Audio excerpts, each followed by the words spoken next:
नमस्कार।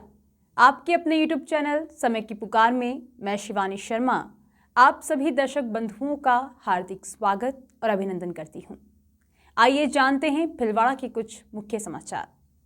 संगम विश्वविद्यालय के प्रथम वर्ष के नवीन छात्र छात्राओं के लिए दीक्षा आरंभ 2024 ओरिएंटेशन कार्यक्रम आयोजित किया गया। कार्यक्रम के प्रथम दिन संगम सभागार में कार्यक्रम आयोजित किया गया, जिसकी शुरुआत नवीन छात्र छात्राओं के स्वागत तथा कुलगीत के साथ की गई।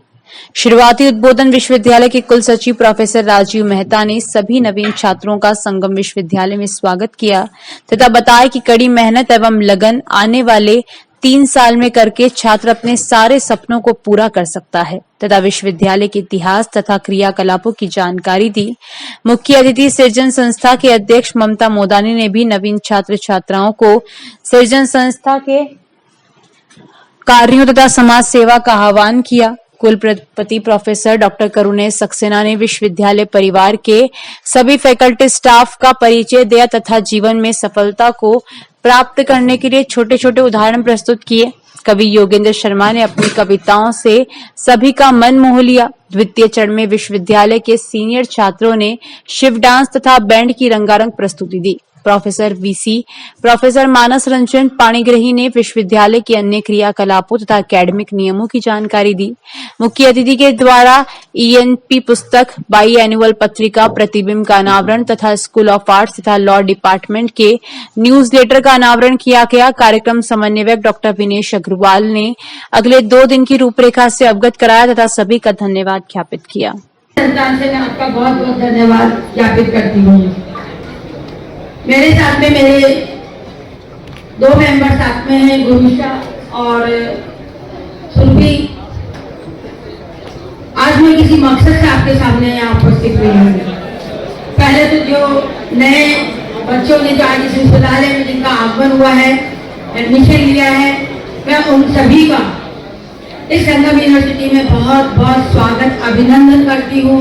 उन्हें शुभकामनाएं देती हूँ कि उनका भविष्य प्रकाशमय होगा, सुंदर होगा और वो बहुत प्रगति करेंगे, सफलता के मुकाम पर चढ़ेंगे। भीलवाड़ा के कई इलाकों में पिछले कुछ दिनों से अघोषित बिजली कटौती से लोग परेशान हैं। मामूली बरसात में बिजली बंद कर दी जाती है। पंचवटी क्षेत्र के लोगों का कहना है कि पिछले दिनों से दिन में 10-12 बार बिजली की अघोषित कटौती की जा रही है, जिससे उन्हें खासी परेशानी का सामना करना पड़ रहा है।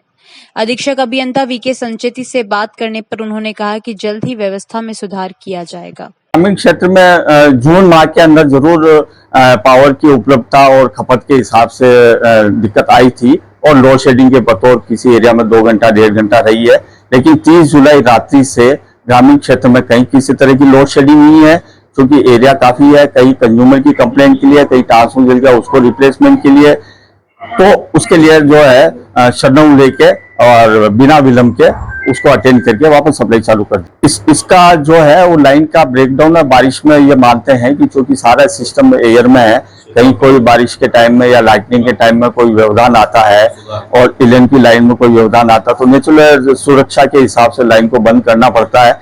लेकिन जैसा आप बता रहे हैं तो इसमें हमारी तरफ से बेस्ट एफर्ट्स रहेगा। पंचवटी एरिया में भी हम जो सारी लाइन को चेक करवा के और उसमें बिजली की आपूर्ति नियमित रहे वो पूरा प्रयास किए जाएंगे। राजसमंद जिले के देवगढ़ में कुदरत का अद्भुत करिश्मा देखने को मिला।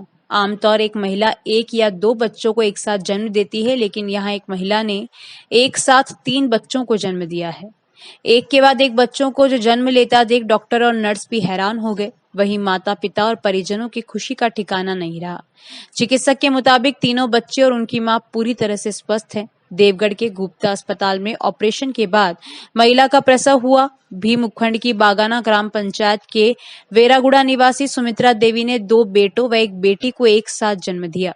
स्त्री रोग एवं प्रसूति विशेषज्ञ डॉक्टर रूपेश पाटिल ने बताया कि देवगढ़ नगर स्थित गुप्ता हॉस्पिटल में 21 अगस्त बुधवार दोपहर 2:57 पर पहला, 3:58 पर दूसरा और 4 बजे तीसरी संतान को जन्म दिया। इस तरह से 2 बेटों व 1 बेटी को जन्म दिया। उन्होंने बताया कि एक साथ 3 बच्चों के जन्म के कारण बच्चों का वजन कम है। बच्चों को गुप्ता अस्पताल के चाइल्ड केयर में रखा गया था। बच्चों के पिता गणपत सिंह रावत ने बताया कि उनका 5 वर्ष का पहला पुत्र है। 5 साल बाद फिर से पत्नी ने एक साथ 3 बच्चों को जन्म दिया। अब उनके कुल 3 पुत्र हैं। पेशेंट का नाम सुमित्रा देवी, निवासी वैरागुड़ा बगाना। इनको जब सोनोग्राफी के लिए आए दूसरे महीने में, तब पता चला कि इनके गर्भ में 3 गर्भ है। ठीक है, इसको ट्रिपलेट प्रेगनेंसी बोलते हैं। ऐसे रिपोर्ट पेशेंट को देने के बाद वो घर जाके उन्होंने सोचा, फिर वापस आई पेशेंट, बोले हमको ये गर्भ नहीं रखना है। तो उस समय उनको अच्छे से समझाया कि भाई आप ये गर्भ रख सकते हैं, अच्छे से ट्रीटमेंट लिए तो कोई कॉम्प्लिकेशन नहीं होता है और आप 9 महीने तक कंटिन्यू इसको रख सकते हो। तो पेशेंट तैयार हो गया। जो खून की कमी थी तो बीच में हमने उनको खून भी चढ़ाया, बीपी बढ़ रही थी तो बीपी का भी इलाज किया। तो उसके अच्छे तरह से 9 महीने निकल गए और अभी 9 महीने निकलने के बाद जैसे बच्चे पूरे तरह तैयार हो गए तो हमने उसकी डिलीवरी करवा दी। उसमें 2 लड़के हुए, 1 लड़की हुई। बच्चों का वजन भी अच्छा था, 2.5 किलो, 2.25 किलो, 2 किलो ऐसा था। तो इस तरह अच्छे से अगर ट्रीटमेंट करवाते हैं अच्छी जगह पे तो मल्टीपल प्रेगनेंसी रहे, प्रेगनेंसी बढ़ने के बाद कभी बीपी बढ़ती है, शुगर बढ़ती है और बार बार बच्चे खराब होना, इसका सब इलाज अगर अच्छे से करवाते हैं तो अच्छा आउटकम आ सकता है पेशेंट के साथ। बच्चों का टाइमिंग अंतर कितना रहा सर डिलीवरी में? जैसे 3:57, 3:58 और 4 बजे तक तीनों बच्चे 1-1, 2-2 मिनट के अंतराल से डिलीवर हुए। भिलवाड़ा जिला मुख्यालय के निकट ही बसे हरनीकला गांव में राजकीय महात्मा गांधी स्कूल भवन जर्जर अवस्था में है। वर्षा काल में बच्चे टपकती छत और गिरते प्लास्टर के नीचे जान जोखिम में डालकर पढ़ाई करने को मजबूर हैं। यदि मूसलाधार वर्षा होती है तो भवन की छत गिरने की संभावना से भी इनकार नहीं किया जा सकता। इससे कभी भी जनहानि हो सकती है। अभिभावक मोहनलाल जाट का कहना है कि पहले 8वीं तक स्कूल थी और अब 12वीं तक हो चुकी है, जिससे कमरों की कमी होने के कारण बच्चों को बाहर बिठाकर पढ़ाई करवानी पड़ रही है। वहीं स्कूल भवन भी बहुत पुराना हो चुका है, जिससे छत का प्लास्टर पर उखड़कर नीचे गिर रहा है, जिससे बच्चों की जान को हर समय खतरा बना रहता है। प्रिंसिपल विजय कुमार गुप्ता ने बताया कि वर्तमान में 263 छात्र छात्राएं अध्ययनरत है। वर्तमान में कमरों की कमी है, वे स्कूल भवन भी पुराना हो चुका है। इस बारे में उच्च अधिकारियों को अवगत कराया जा चुका है। कमरों की कमी से बच्चों को बाहर बिठाना पड़ता है, लेकिन बरसात के मौसम में परेशानी का सामना करना पड़ता है।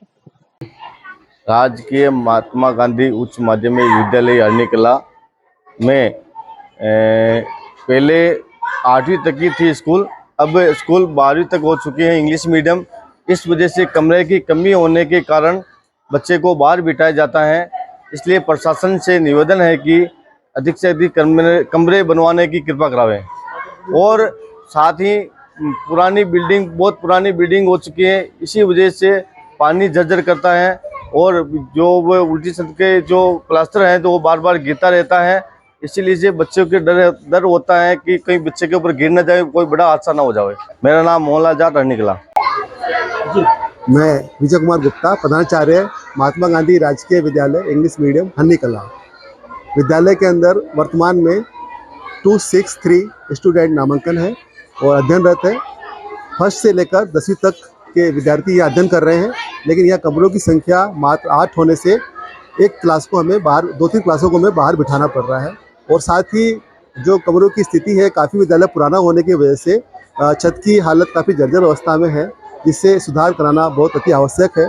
अधिकारियों से बार बार आवेदन किया गया है और वापस पुनः मैं अपनी तरफ से और पूरे स्टाफ की तरफ से, विद्यार्थियों की तरफ से रिक्वेस्ट करना चाहूँगा कि कृपया करके इस विद्यालय की जो छत की खराब अवस्था है उसे जल्दी से जल्दी सही कराने की कृपा करावें। बारिश का मौसम है, बच्चों को बाहर बिठाना पड़ता है, काफ़ी बार बच्चों को एक भय का वातावरण बना रहता है। तो इसलिए मैं सभी अधिकारियों से पुनः अनुरोध करूंगा कि कृपया करके इस विद्यालय को जल्दी फंड रिलीज करें और रिपेयरिंग का कार्य शुरू करावें। शहर के सुभाष नगर थाना क्षेत्र की सांगानेर कॉलोनी में स्थित टाइल्स फैक्ट्री में करंट लगने से चौकीदार के बेटे की मौत हो गई। मुआवजे की मांग को लेकर परिजनों ने एमजी हॉस्पिटल मोर्चे के बाहर विरोध प्रदर्शन किया। जानकारी के अनुसार सांगानेर स्थित लक्ष्मी टाइल्स एवं ब्रिक्स फैक्ट्री में पिछले 7 सालों से जशवंत कोहली अपने परिवार के साथ रहकर चौकीदारी और मजदूरी का काम करता है। आज सवेरे फैक्ट्री में लंबे समय से मालिक की लापरवाही के चलते खुले पड़े बिजली के तारों की चपेट में आने से जसवंत के बेटे मोहित की मौके पर ही मौत हो गई। आनन फानन में परिजन उसे एमजी हॉस्पिटल लेकर पहुंचे, जहां चिकित्सकों ने उसे मृत घोषित कर दिया। इसके बाद परिजनों का आक्रोश फूट पड़ा और फैक्ट्री मालिक से 10 लाख रुपए के मुआवजे की मांग करते हुए परिजनों ने एमजी हॉस्पिटल के बाहर हंगामा खड़ा कर दिया। फिलहाल परिजन मुआवजे की मांग को लेकर मोर्चरी के बाहर लगातार प्रदर्शन कर रहे हैं। नगर परिषद की टीम ने गुरुवार को बड़ी कार्रवाई करते हुए एक मिनी ट्रक से 200 किलो सिंगल यूज प्लास्टिक जब्त की। इस कार्रवाई के बाद प्लास्टिक कारोबारियों में खलबली मच गई। कई लोग अपने ठिकानों से भूमिगत हो गए। नगर परिषद के स्वास्थ्य निरीक्षक राजकुमार गहलोत ने बताया कि नगर परिषद की टीम सिंगल यूज प्लास्टिक की बिक्री को लेकर सतत निगरानी कर रही थी। इसी के तहत एमएलवी कॉलेज के नजदीक एक मिनी ट्रक को संदेह के आधार पर रोका। तलाशी लेने पर उसमें 200 किलो सिंगल यूज प्लास्टिक मिली। यह नागौरी प्लास्टिक के यहां से माडलगढ़ के भंडारी स्टील नामक प्रतिष्ठान पर भेजी जा रही थी। गहलोत ने बताया कि भंडारी स्टील प्रतिष्ठान के संचालक से मोबाइल पर संपर्क करने का प्रयास किया तो फोन स्विच ऑफ था। गहलोत ने बताया कि उच्च अधिकारियों से आगे जैसे निर्देश प्राप्त होंगे कार्रवाई की जाएगी। इस कार्रवाई में होमगार्ड के जोरावर सिंह, नगर परिषद के जमादार छोटू चन्नाल भी स्वास्थ्य निरीक्षण के साथ थे। तो इस बुलेटिन में बस इतना ही। अगर आपको पसंद आया हो तो इसे लाइक और शेयर अवश्य करें और आपके अपने यूट्यूब चैनल समय की पुकार को सब्सक्राइब करना ना भूलें। धन्यवाद। जय हिंद, जय भारत।